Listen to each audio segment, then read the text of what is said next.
Donc, tutoriel pour apprendre à utiliser l'application SurveyMonkey, qui est une application gratuite de sondage sur smartphone ou tablette. Donc, commencez par vous rendre dans votre magasin d'applications, votre store, et tapez donc SurveyMonkey. Vous allez donc devoir l'installer. Alors moi, je n'ai pas besoin de le faire, donc je vais simplement l'ouvrir. Lorsque vous ouvrirez cette application pour la première fois, elle vous demandera bien sûr une adresse mail valide et un mot de passe pour créer votre compte, ce qui est normal. On va regarder maintenant les onglets. Tout à droite, vous avez donc un onglet qui vous propose les conditions d'utilisation et les différentes aides à l'utilisation. Un petit peu plus à gauche, vous avez tous vos identifiants, votre compte mail, votre mot de passe, que vous pouvez changer bien sûr. Encore à gauche, vous avez les différents sondages que vous avez réalisés, dont certains sont encore en cours. Et puis tout à gauche, vous avez la page d'accueil avec les dernières informations qui sont tombées sur votre compte, et donc la possibilité de créer un sondage. C'est donc ce qu'on va faire. On va cliquer sur la case verte « Créer un sondage ». Alors on vous propose une galerie de modèles, mais c'est peut-être bien de commencer par un nouveau sondage vierge pour apprendre à utiliser l'application. Allons-y pour « Nouveau sondage ». On va donc rentrer un titre, par exemple, voilà, on va faire un sondage d'histoire. Créer. Voici donc notre aperçu de sondage. Alors pour l'instant, il n'y a rien. On va donc rajouter des questions en cliquant sur le plus vert. Plus. Alors vous voyez, on vous propose différentes choses. On ne va pas voir toutes les options, on va voir celles qui sont les plus basiques. Alors, vous pouvez rentrer des éléments de contexte, comme des images, du texte paragraphe, et puis vous pouvez poser des questions. On va commencer par poser une question texte, qui est une question ouverte. Donc je clique sur texte. Voilà. Je vais rentrer ma question. Par exemple, voilà, quel est votre personnage préféré? Personnage historique, imaginons. Vous avez la possibilité de laisser la réponse ouverte ou alors d'exiger une réponse. C'est-à-dire que si votre sondé ne répond pas à la question, il ne pourra pas valider le sondage. Donc c'est à vous de voir si vous exigez une réponse ou pas. Là, imaginons que j'en exige une. Je fais enregistrer.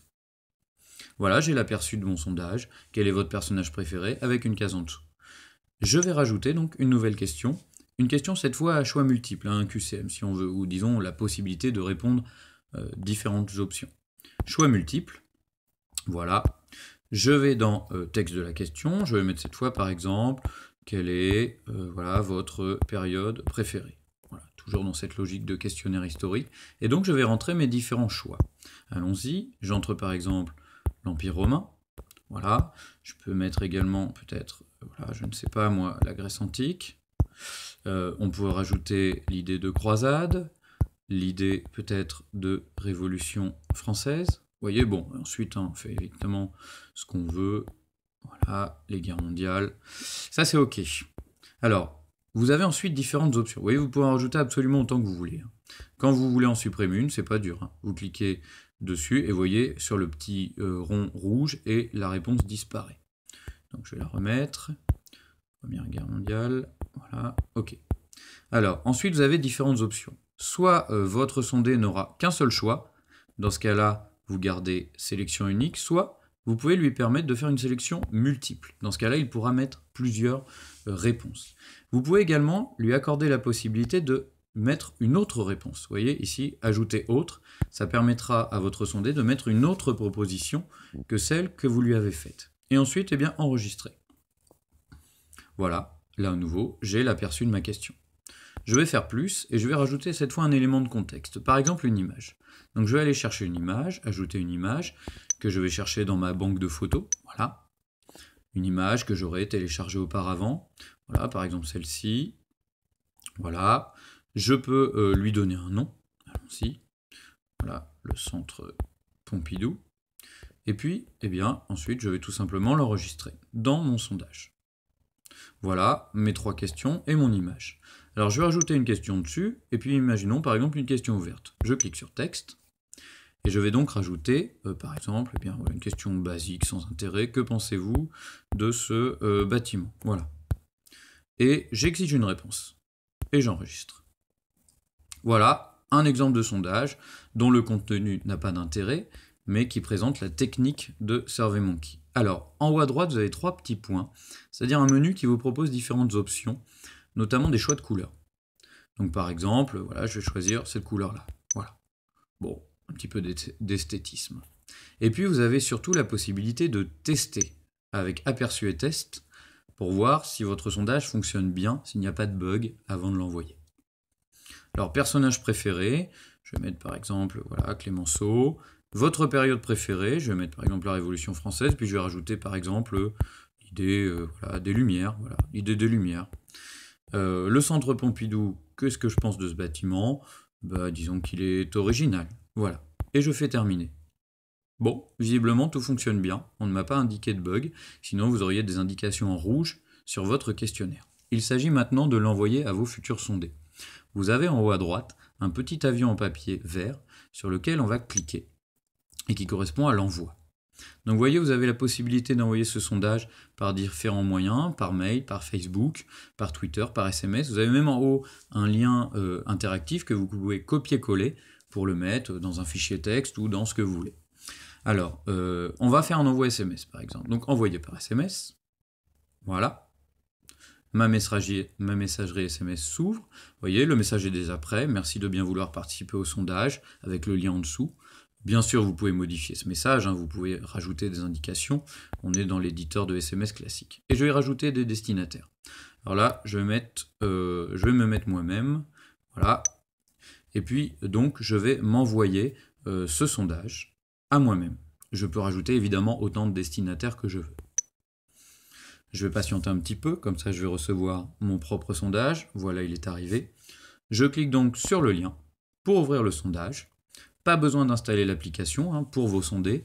Ils ont juste à ouvrir ce questionnaire et y répondre. Ils n'ont pas besoin de télécharger l'application.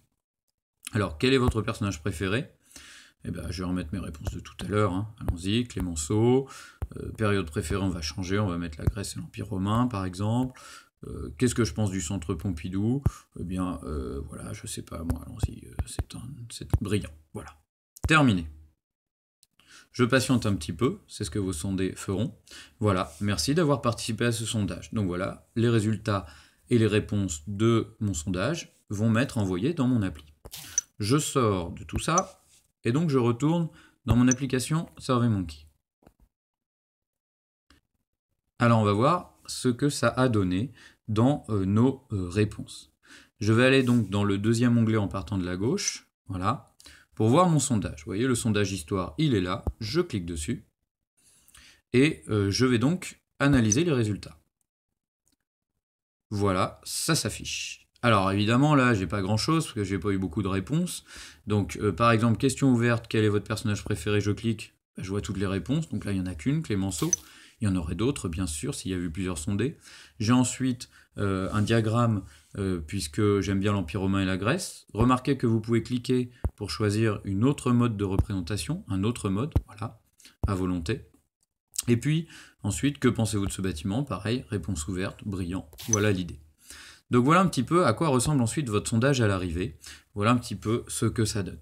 Alors, vous avez également d'autres possibilités. Vous avez la possibilité de modifier votre sondage, mais on vous prévient évidemment que ça va le fausser, puisque déjà certaines personnes ont répondu. Vous avez la possibilité de le renvoyer, si vous voulez. Vous cliquez à nouveau sur envoyer et vous faites un renvoi. Et puis lorsque vous estimez que vous avez suffisamment de réponses ou que le temps est écoulé, eh bien vous pouvez tout simplement décider de fermer ce sondage. Voilà, il est fermé, il est terminé. Et du coup, eh bien, si j'ai exploité ce que j'avais exploité, je peux, en allant sur les 3 petits points, décider de le supprimer. Voilà. Et donc voilà, mon sondage a disparu. Alors on va en ouvrir un autre pour voir un petit peu ce que ça peut donner.